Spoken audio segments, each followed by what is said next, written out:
Hey, my name is Mr.Drubbel, and if you want to know how I went from the standard black SG from Samick to this Rockmonster, stay tuned.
So, after a lot of sanding with 400, 600, 800, 1000, 1200 and 1500 grit, it's ready for polishing.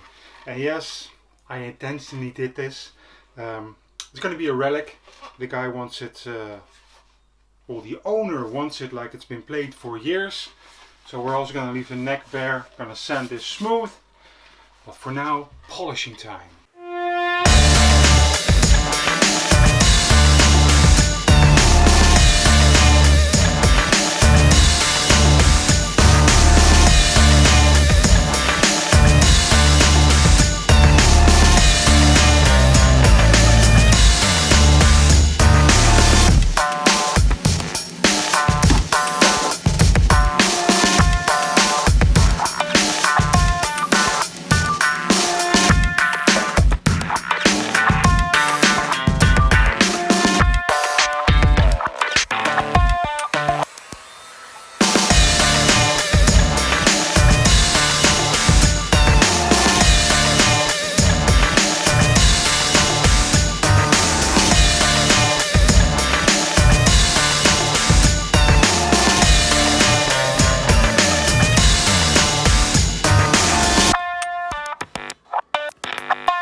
Vet hoor.